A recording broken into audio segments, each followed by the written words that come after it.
এই হলো পানির দৃশ্য। লাল শাক বোনা আছে, ওইগুলি ধনিচা বলে।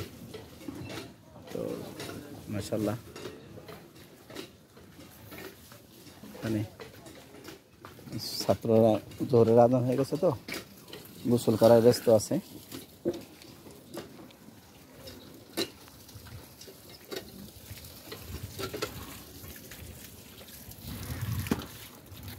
ওই যে একটা নৌকা করে গরুর ঘাস কেটে নিয়ে আসলো। বেশ নৌকা রাখা আছে, যে নৌকাগুলি রাত্রে মাছ ধরবে, জাল ঠাল ইত্যাদি ইত্যাদি।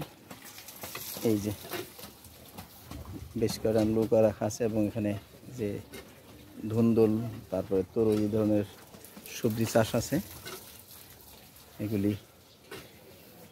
এই পাশেও তাই। আমাদের মাদ্রাসার ফুল ফটক। যারা যারা এখানে বাচ্চাদেরকে ভর্তি করবেন দূর দূরান্ত থেকে, সব ব্যবস্থা আছে, নৌকার অভাব নাই।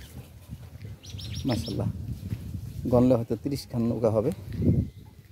এই যে যেই পানিতে আমরা অনেক মাছ ধরতাম, ওই পানিতে এখন আজ থেকে 40 বছরের ব্যবধানে তার 10 ভাগ মাছ নাই। তার মানে 90 ভাগ মাছ সেই বিলুপ্ত হয়ে গেছে। এবং ছোটোবেলা শুনতাম যে পানিতে খুঁজে কবে যে পানির ভিতরে নাকি মাছ ছিল। সেই দিন বেশি দূরে না।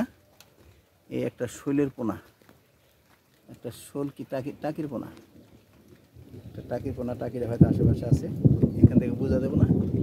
আমি ঠিকই বুঝতেছি যে ওই যে টাকিটাই ছোট্ট, মানে হয়তো 1-2 দিন আগে পোনাগুলি ছাড়ছে। সেই পোনা এক জায়গায় চাক ধরে আছে।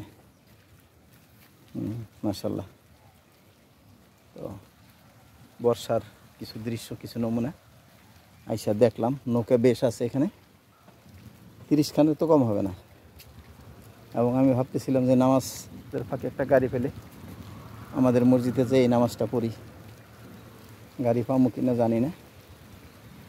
বৃষ্টির পরিমাণটা বাইরে যাইতেছে। সালাম আলাইকুম রহমতুল্লাহ।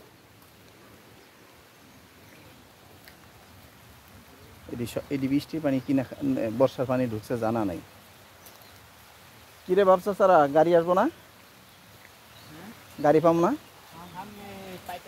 সামনে দেয়া পাইতেব না। আচ্ছা, হ্যাঁ একটু কমই থাকে না। হ্যাঁ, সামনে ওই যে একটা গাড়ি রাখা আছে।